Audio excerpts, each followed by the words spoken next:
Putin thought he could break the transatlantic alliance. He tried to weaken us. He expected our resolve to fracture.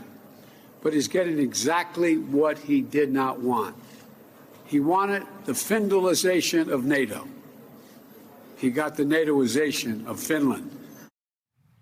Joining us now, retired Admiral James Stavridis, the former NATO Supreme Allied Commander. And his new book is To Risk It All, 9 Conflicts and the Crucible of Decision.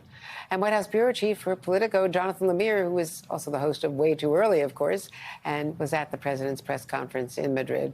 Admiral Stavridis, so what is the expansion of NATO with Finland and Sweden? It's more than 800 more miles of NATO, border miles of NATO and Russia. What does that do for the alliance, as well as putting troops, U.S. troops, permanently in Poland? First and foremost, the Finns and the Swedes are absolutely terrific partners. We now welcome them as allies. They deployed in combat alongside us to Afghanistan, Libya, the Balkans. I commanded these troops. I know them well. High-tech, excellent aircraft, excellent seagoing options. These are 2 terrific nations.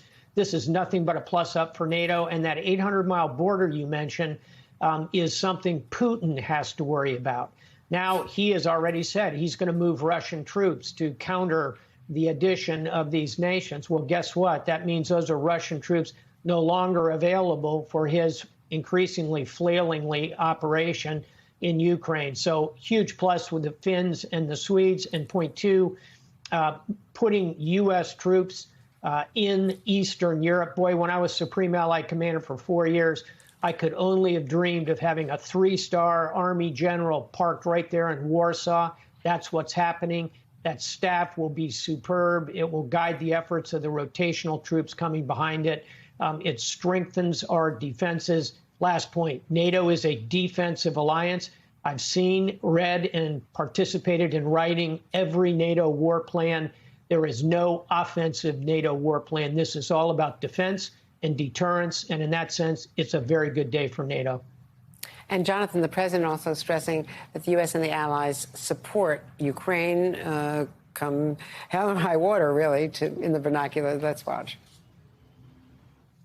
So we are going to stick with Ukraine, and all of the allies are going to stick with Ukraine as long as it takes to, in fact, make sure that they are not defeated by Ukraine.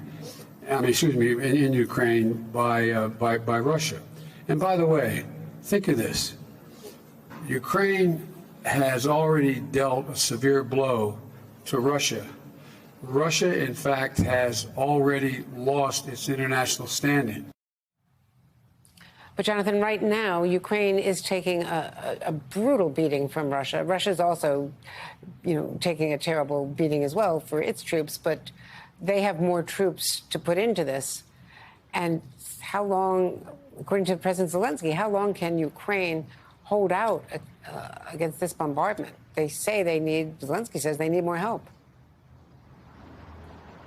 Yeah, there's no question, first and foremost, that the original Russian goal of a lightning strike to decapitate the government, that failed. And right now, of course, they have to focus on the Donbass in the eastern part of Ukraine. But since they've done so, they have made progress. It's been slow, it's been grinding, it's been grueling, but it also has been undeniable. We've heard from President Zelensky repeatedly saying that they need more weapons. The president today, at that news conference I attended in Madrid, said more funding for weapons was on its way from Washington. But a growing debate is emerging about the timeline of this war. Zelensky telling NATO leaders this week at this summit that he really wants to have this war over by the end of the year. And that includes a Ukrainian counteroffensive to try to win back the territory that they've lost to the Russians. And Zelensky saying it's important to do that before winter, because once winter sets in, the fighting will largely stop. And the fear is that the Russians will be so entrenched in that ground, in the territory they've taken, it'll be that much more difficult to get them out come spring when they've been able to reinforce. But some of the Western allies feel like that's not realistic. They're not sure the Ukrainians, even with new Western weapons, will be able to do that. But what is clear is President Biden says, he said it repeatedly today, that the U.S. would be with Ukraine for as long as it takes in terms of sending money, in terms of sending weapons, and also in terms of enduring the resulting gas price hike that has stemmed from this war. No question that inflation remains the #1 political issue, that and the overturning of Roe v. Wade. But the president says, despite that noise back home, his commitment to Ukraine is unwavering. Yeah, and the president has this new proposal to try to cap oil prices. It's unclear whether that can actually be done. It's an attempt to try to hurt Russia, which is still selling so much oil and financing its war, to try to, unilaterally hurt Russia with an oil cap. It's not clear at all that without OPEC Plus and the rest that he can get away with that, the way that plan will work. But Admiral Stavridis, finally, NATO emerges more united, covering up some of the concerns that some of its weaker partners, some of those NATO leaders are notably weak at home, most notably the Brits and the French right now with their, political problems back home. And the Germans are trying to stand up to it. But in papering over this, what is the end game? Because I've been talking to officials in and out of government about this. The end game has to be some sort of negotiated solution eventually. But right now, Ukraine doesn't have the leverage because Russia is, at least right now, on the ground, making slow gains. So how do we get Ukraine to the point where it can try to get Putin to the negotiating table? Yeah, it's see paragraph 1, which is put the tools, the weapons in the hands of the Ukrainians. They will fight. Continue the economic sanctions. The oil cap is worth trying. Keep the port of Odessa open so the Ukrainian economy can flow and grain can get out, and continue to diplomatically isolate Russia. It's a multi-part plan. The administration, I think, has it well in hand. This is going to be a success for the administration. Admiral James Stavridis, Jonathan Lemire. Safe travels home, Jonathan.